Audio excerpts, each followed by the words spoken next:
하나님 말씀은 고린도전서 11장 17절부터 34절까지 말씀입니다. 다음에 지시하려는 일에 대해서는 나는 여러분을 칭찬할 수 없습니다.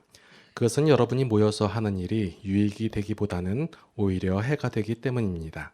첫째로 여러분이 교회에 모일 때 여러분 가운데 분열이 있다는 말이 들리는데 그것이 어느 정도는 사실이라고 믿습니다. 하기야 여러분 가운데서 바르게 사는 사람들이 환히 드러나려면 여러분 가운데 파당도 있어야 할 것입니다. 그렇지만 여러분이 분열되어 있으니 여러분이 한자리에 모여서 먹어도 그것은 주님의 만찬을 먹는 것이 아닙니다. 먹을 때 사람마다 제각각 자기 저녁을 먼저 먹으므로 어떤 사람은 배가 고프고 어떤 사람은 술에 취합니다. 여러분에게 먹고 마실 집이 없습니까? 그렇지 않으면 여러분이 하나님의 교회를 멸시하고 가난한 사람들을 부끄럽게 하려는 것입니까? 내가 여러분에게 무슨 말을 해야겠습니까? 여러분을 칭찬해야겠습니까? 이 점에서는 칭찬할 수 없습니다. 내가 여러분에게 전해준 것은 주님으로부터 전해받은 것입니다. 곧 주 예수께서 잡히시던 밤에 빵을 들어서 감사를 드리신 다음에 떼시고 말씀하셨습니다. 이것은 너희를 위하는 내 몸이다. 이것을 행하여 나를 기억하여라. 식후에 잔도 이와 같이 하시고서 말씀하셨습니다. 이 잔은 내 피로 세운 새 언약이다. 너희가 마실 때마다 이것을 행하여 나를 기억하여라. 그러므로 여러분이 이 빵을 먹고 이 잔을 마실 때마다 주님의 죽으심을 그가 오실 때까지 선포하는 것입니다. 그러므로 누구든지 합당하지 않게 주님의 빵을 먹거나 주님의 잔을 마시는 사람은 주님의 몸과 피를 범하는 죄를 짓는 것입니다. 그러니 각 사람은 자기를 살펴야 합니다. 그런 다음에 그 빵을 먹고 그 잔을 마셔야 합니다. 몸을 분별함이 없이 먹고 마시는 사람은 자기에게 내릴 심판을 먹고 마시는 것입니다. 이 때문에 여러분 가운데는 몸이 약한 사람과 병든 사람이 많고 죽은 사람도 적지 않습니다. 우리가 스스로 살피면 심판을 받지 않을 것입니다. 그런데 주님께서 우리를 심판하시고 징계하시는 것은 우리가 세상과 함께 정죄를 받지 않게 하시려는 것입니다. 그러므로 나의 형제 자매 여러분, 여러분이 먹으려고 모일 때에는 서로 기다리십시오. 배가 고픈 사람은 집에서 먹어야 할 것입니다. 그것은 여러분이 모이는 일로 심판받는 일이 없도록 하려는 것입니다. 그 밖에 남은 문제들은 내가 가서 바로 잡겠습니다. 아멘. 세 번역으로 읽으니까 조금 다른 느낌이 나죠? 자, 오늘 본문 말씀을 많은 분들은 어떻게 해석을 하냐면 이게 보통 성찬식, 주의 만찬할 때 많이 그 주된 본문으로 나오는 성경 본문이에요. 그래서 성찬식을 할 때는 거룩하게 해야 되고 뭔가 잘못한 게 있으면 성찬식을 하면 안 되고 그리고 괜히 먹을 때 다른 생각하면 안 될 것 같고 왜냐하면 오늘 본문 말씀 보니까 자기 죄를 먹고 마신다고 하고 심판을 받는다고 하고 하니까 무섭잖아요. 그래서 아직까지 뭐 만약에 그날 아침에 성찬식 하는 날, 이렇게 주의 만찬 하는 날 아침에 그 부부 싸움을 했어요. 그럼 어떻게 해야 돼요? 저 오늘 안 먹습니다. 이렇게 거부를 하거나 그래야 되죠. 자, 오늘 말씀을 한번 풀어볼 텐데 한번 그 여러분들이 생각하는 것 같고 지금까지 제가 말씀드린 고린도서를 통해서 말씀드린 내용하고 한번 비교하면서 말씀을 이해하셨으면 좋겠습니다. 제가 여러분들에게 믿음이다라고 믿음이라는 것을 말할 때에는 얼마나 열심히 믿었냐, 어떻게 믿었냐 이것을 얘기하지 않는다고 말씀을 드렸어요. 사람들은 대부분 믿음이라고 얘기했을 때 내가 최선을 다하여 열심히 그리고 어떻게 믿었는지를 아느냐 이런 그 믿음의 그 어떤 양이나 아니면 그 열정 이 정도로 얘기를 한단 말이에요. 그런데 믿음이라는 것은 이러한 것들을 말하는 것이 아니라 어떤 대상에 대한 확실함 아니면 정확함 이것을 얘기하는 거예요. 그 정확함을 확실히라는 그 방향을 얘기하는 것이지 얼마나 어떻게를 얘기하는 것이 아니다라는 거예요. 자, 오늘 본문 처음 부분에 보니까 바울은 복음대로가 아닌 행동을 칭찬하지 않고 있습니다. 이 복음이라는 것이 뭐예요? 복된 소식. 그게 뭐예요? 예수 그리스도께서 우리를 대신하여 십자가를 달려 돌아가시고 부활하셨다. 이게 복음이에요. 이 복음이라는 것은 철저히 하나님의 은혜로 그 자격 없는 자들에게 주어졌다. 이것이 핵심이다라는 거예요. 그런데 사람들이 이 복음을 얘기할 때 방법에 치중을 많이 해요. 어떻게 했더니 복음이 전파됐더라. 어떻게 했더니 이렇게 했더니 되었더라. 고린도전서 처음부터 계속 나오는 얘기가 뭐냐면 사람들은 지금 고린도 교회 성도들은 바울에게 자신들의 옳고 그름을 판결해 주기를 원해요. 이것이 맞습니까? 파당을 이뤘는데 바알파가 맞습니까? 그리스도파가 맞습니까? 이렇게 물어보고 있는 거예요. 그리고 어떠한 행위를 했는데 이것은 옳지 않지 않습니까? 이렇게 하는 것이 맞지 않습니까? 라고 자꾸 판별을 요구할 때 사도 바울은 무엇을 얘기하냐면 그리스도께서 너희를 위하여 어떻게 돌아가시고 어떻게 살아나셨는지를 아느냐? 그것이 너희에게 은혜로 주어짐을 알고 있느냐? 하나님께서는 어떻게 너희를 사랑하고 계심을 알고 있느냐? 이것을 말하고 있다라는 거예요. 아니 분명하게 무엇을 물어봤으면 거기에 대한 판별을 내려줘야 되지 않겠습니까? 라고 물어볼 수 있어요. 고린도 교회 성도들은 아마 그것을 요구한 것 같아요. 우리가 행동하는 이것이 맞습니까? 이 방법이 옳습니까? 라고 물어보고 있을 때 사도 바울은 하나님이 어떤 분이시며 하나님이 어떻게 은혜를 너희에게 내려주셨으며 너희의 복음이 무엇이며 복음을 전할 때 어떤 마음으로 하는 것이 맞지 않느냐 이것을 얘기하고 있다라는 거예요. 사람들이 이렇게 생각하고 있는 이유는 우리나라에 복음이 전파될 때 우리나라뿐만 아니라 복음이 전파될 때 인간적인 가치관을 기본하에 그러니까 전파되었기 때문에 사람들은 어떠한 행동을 하고 노력을 하고 쌓아놓은 결과를 통해서 자신이 얻는다라고 생각하기 것에 의해서 이렇게 생각을 한다는 거예요. 세상은 맞아요. 이렇게 하는 것이. 세상적 가치관은 맞아요. 열심히 내거나 어떤 행동을 하면 그 결과가 일어나는 것이 맞는 거예요. 그런데 복음은 그렇지가 않아요. 기독교는. 우리의 행위가 없어요. 우리가 어떤 열심을 낸 것도 없고 어떤 모양도 없어요. 그런데 주어졌어요. 그것을 기독교에서 말하는 은혜라고 하는 거예요. 은혜. 은혜로 주어진 것이 기독교예요. 그래서 방법에 치중하는 것이 아니라 어떻게 주어진 것이냐, 누가 주신 것이냐 이것을 아는 거예요. 그런데 자꾸 우리가 이렇게 생각하는 것은 우리가 좋은 방법을 하고 좋은 말을 하고 어떠한 얘기를 했을 때 어떤 사람이 변화를 받고 어떤 일이 일어나고 역사가 일어나니까 이 방법이 옳은가 보다라고 생각해서 그렇게 해서 그렇게 보이기 때문에 이렇게 행동을 하는 거예요. 사도 바울은 고린도 교회 성도들에게 하나님을 아는 일에 열심을 내라고 하는 것이지 어떠한 새로운 방법이나 대안을 내놓고 있는 것이 아니다예요. 예를 들면 출애굽할 때 모세 아시죠? 예, 모세가 르비딤에서 아말렉 사람들하고 전쟁하는 일이 있었어요. 그때 모세가 산 꼭대기 높은 곳에 봐서 보고 손을 올리고 기도하면 이스라엘 군인이 이기고 팔이 아파서 내려오면 지고 그랬어요. 그러니까 어떤 일이 일어났어요? 아론하고 훌하고 양옆에 돌 해가지고 팔을 붙잡아서 안 내려오게 해가지고 결국에 이겼다. 그죠? 이 얘기할 때 사람들은 어디에 집중을 하냐면 아론과 훌이 중요하다. 목사님에게 있는데 목사님에게는 그 양옆에 오른손과 왼손에 붙잡아주는 이런 장로님들이 꼭 필요합니다. 여러분들이 그 사람이 되었으면 좋겠습니다. 이런 설교를 많이 들으셨죠.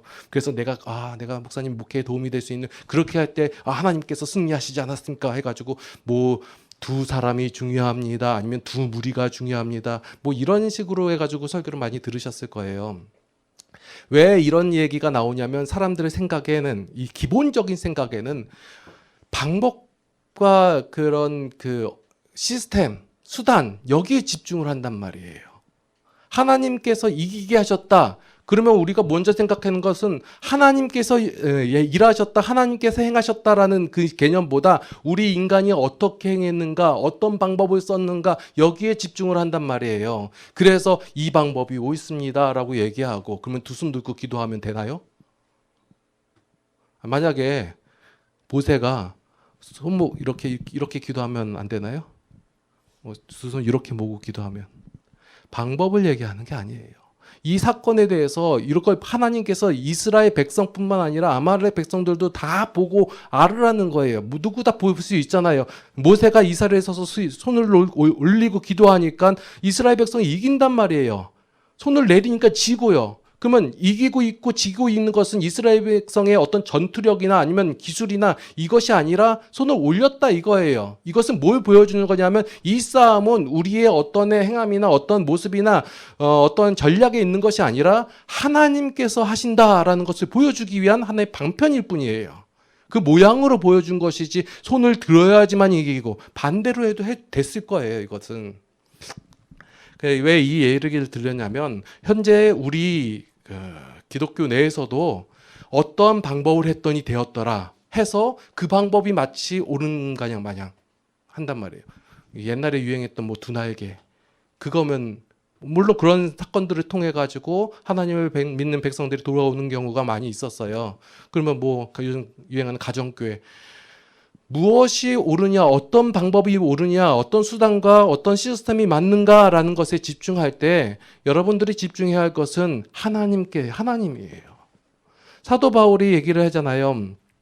야, 바울파가 옳으냐? 아볼로파가 옳으냐? 야, 그리스도파가 맞아. 이렇게 얘기하는 것이 아니다예요. 너희 중에 이런 일을 행한 자 있느냐?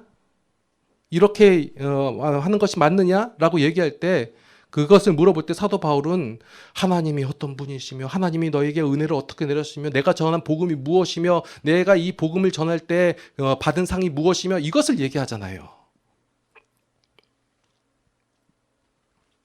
자, 오늘 본문의 내용은 이래요. 당시에 성도들이 모일 때마다 그 만찬, 그 밥을 먹었다는 거예요.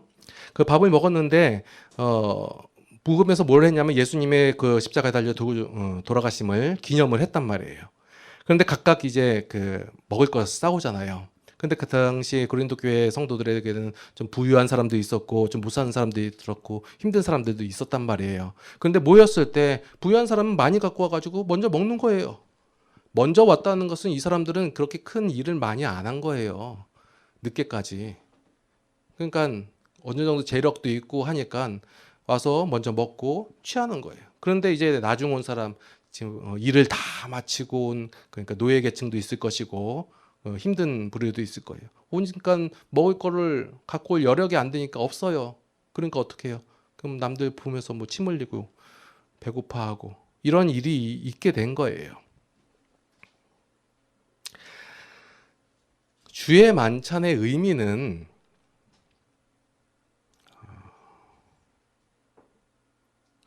그 모인 그 자리, 그러니까 그 모임, 그 성도가 된 것, 그러니까 그 교회를 이룬 것, 그것은 자신들의 어떤 힘이나 노력이나 어떤 방법으로 되어진 것이 아니라 오직 예수 그리스도의 죽으심과 부활로 말미암아 되었다라는 것을 고백하는 것, 그게 바로 주의 만찬의 의미예요.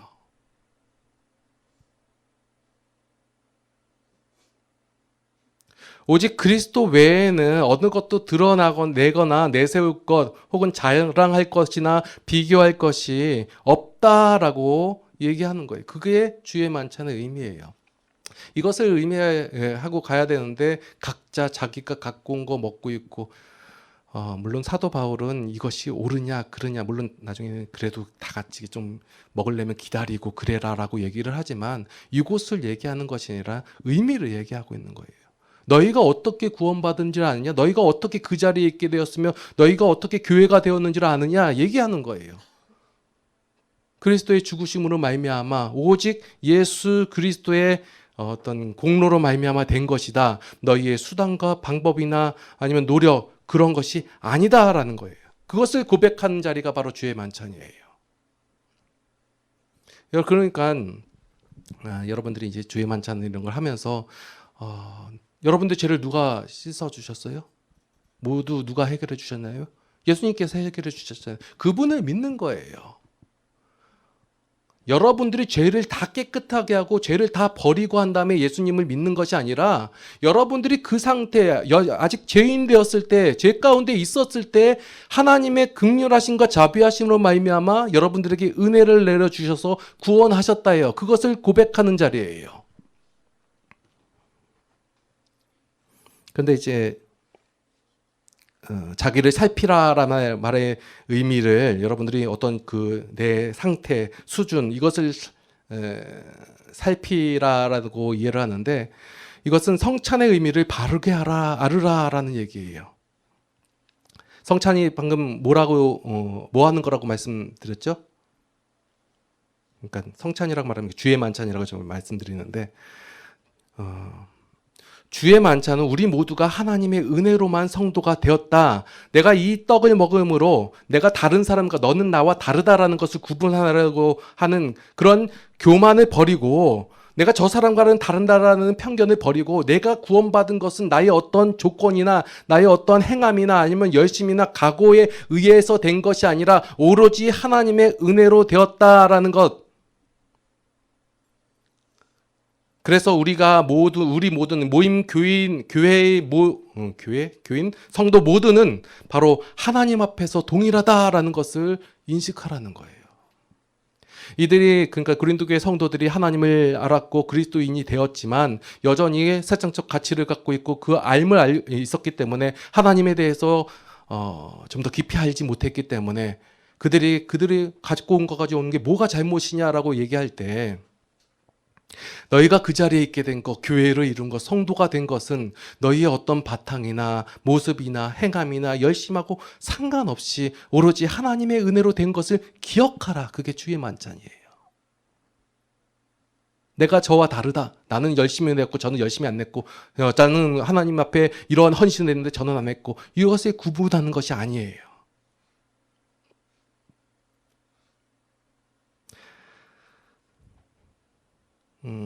사회 주의자들이 얘기를 해요. 모든 것을 공평하게 평등하게 나누자라고 얘기를 해요. 맞는 말이에요.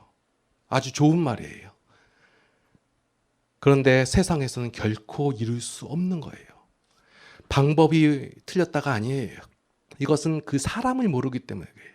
모든 사람이 죄인이기 때문에 죄인으로 할 수 있는 어떠한 죄인으로서 하나님의 것을 나타낼 수 있는 어떤 방법이나 수단이나 시스템이 없다라는 것을 해야 되는데 사람들은 있을 것이다 하고 가는 거예요.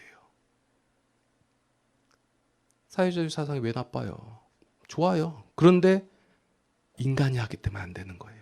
이것을 행할 수 있는 데는 오로지 교회밖에 없어요. 오직 교회만이 하나님의 은혜로만 예수 그리스도의 피 외에는 아무것도 자랑할 수 없는 곳이에요. 그래서 오직 교회만이 인간이 하나가 되며 이해할 수 있는 곳이며 화합할 수 있는 곳이 바로 이 교회라는 거예요.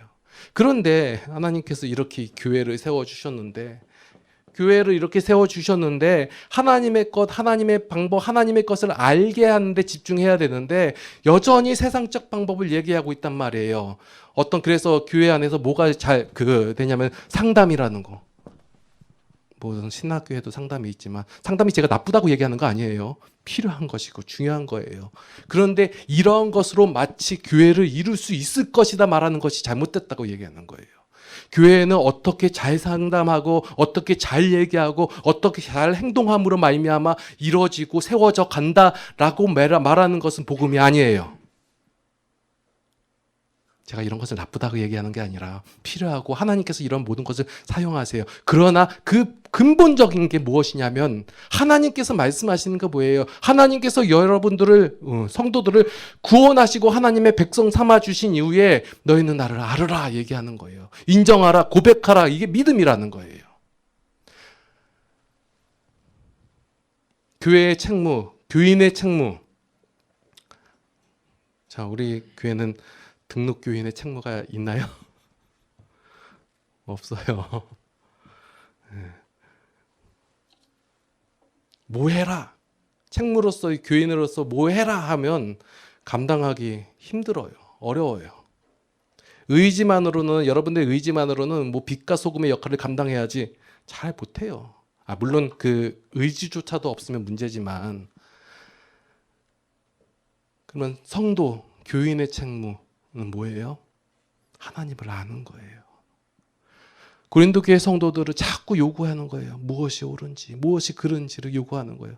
나를 알려줘라. 그러면 이것이 바른 길이면 내가 그 길을 가겠다라고 얘기를 하고 있는 거예요. 아, 바른 자세고 좋은 자세예요.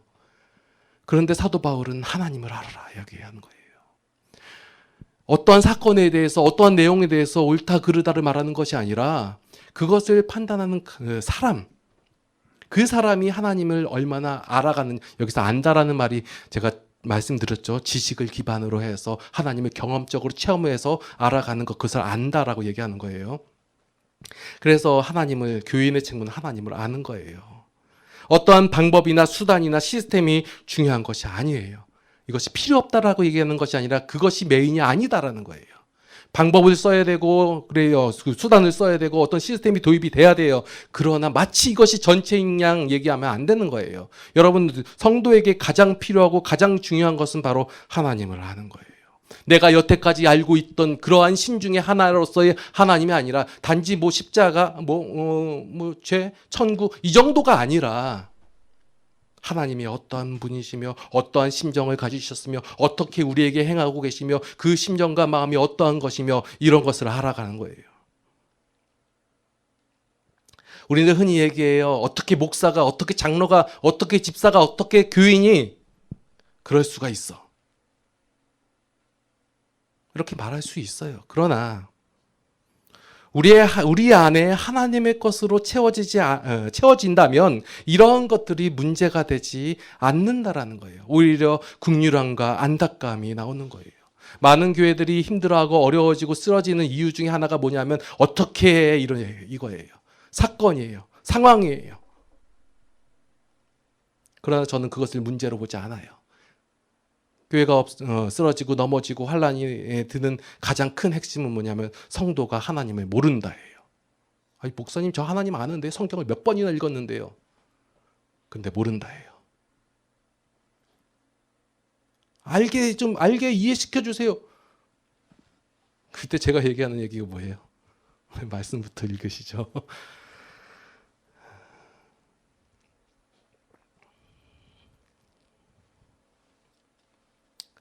저 사람의 행동이 옳으냐 그르냐 그런 것을 판단하는 것이 아니에요. 제가 말씀드린 건 중요한 것은 바로 여러분이에요. 여러분들이 어떤 행동을 했냐 못했냐 그것은 크게 중요한 것이 아니에요. 여러분들이 하나님을 얼마나 더 알아가는가. 중요한 건 성도 개개인이에요. 그래서 교회는 성도들의 모임이에요. 각각의 성도들이 하나님에 대해서 알아가야지, 그렇지 않으면 그것은 교회가 이미 아닌 거예요. 자신이 할 수 있는 것과 하나님께서 하실 수 있는 것을 구별하는 것이 필요해요. 내가 해야 할 일을 하나님께 맡기고 하나님이 하셔야 할 일을 내가 하려고 하니까 힘든 거예요. 뭐 예를 들면 저는 예를 들어서 좀 제대로 되는 게 없는데 여러분들 돈 버는 일 누가 해야 돼요? 여러분들이 하셔야죠. 공부하는 일 누가 해야 돼요? 여러분들이 하셔야죠. 그럼 하나님은 무슨 일을 하는 거예요? 하나님은 여러분들에게 세상에 없는 것을 주시는 거예요. 물론 하나님께서 옵션으로 여러분들에게 돈도 주시고 건강도 주시고 어떤 잘됨도 주시고 평통함도 주세요. 그건 옵션이고 세상에 없는 평안을 주시고 하나님께서 사랑하시고 이런 것을 하나님께서 하시는 거예요. 여러분 가운데 있는 죄악된 모든 것을 제하여 주시고 하나님의 형상대로 닮아가게 하시고 이게 하나님께서 하시는 일이에요.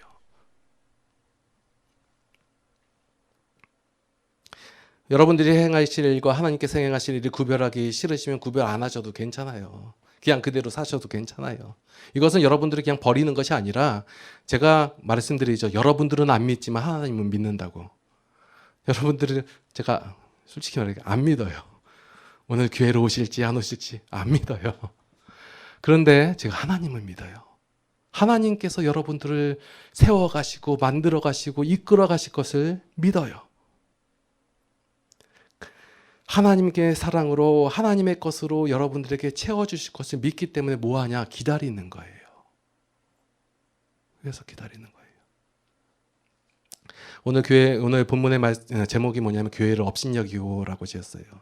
교회를 업신여기는 것은 교회를 뭐냐 비방하거나 욕하거나 그런 그 교회에 있는 성물들을 막 때려부시거나 이런 것이 아니라 성도가 하나님을 모르는 것이 교회를 업신여기는 거예요. 기다리지 못하는 것이 업신여기는 거예요. 업신여기는 행위를 하면서 마치 이런 수단과 방법이 옳으냐 그것이 다인 양 얘기하고 있는 것 그것이 교회를 업신여기는 거예요.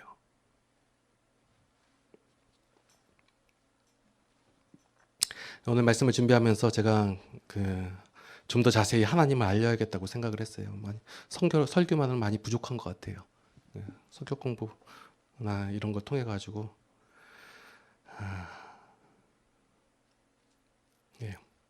하여간 성도가 아니면 교회가 망한 것은 어떤 사건이나 어떤 그 액션 때문에 있는 것이 아니라 하나님의 말씀을 가까이 안 해서 그래요. 그래서 세종누린교회의 존재 목적은 성도가 말씀을 읽는 거예요. 만약에 여러분들이 말씀을 안 읽으면 저는 말했잖아요. 해체한다고. 예. 어떻게 교회를 할 수 있어요. 뭐 그걸 못하는 게 없어요. 존재 목적이 없어지는데. 그리고 하나님에 대해서 바른 이해, 관점이 생기도록 도움을 주는 거예요. 바로 우리가 세종누린교회가 해야 할 그리고 책무, 목적 이거예요. 그래서 제가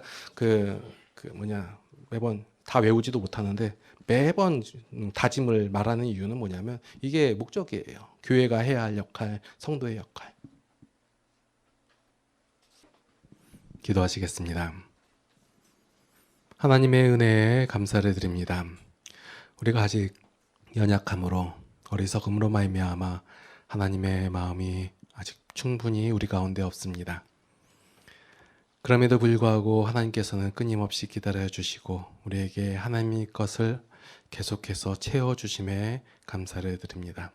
우리의 연약함을 아시오는 하나님께서 저희들을 붙잡아 주시옵고 강건케 하여 주시옵소서. 한 주간도 살아갈 것입니다. 살아가면서 우리가 어떻게 행할지를 알게 하여 주시옵고 그리스도의 심정과 마음으로 살아가게 하여 주시옵소서. 죄의 것이 우리를 결코 이기지 못하도록 하나님 막아주시옵고 우리가 능히 이길 힘이 풍성하게 있게 하여 주시옵소서.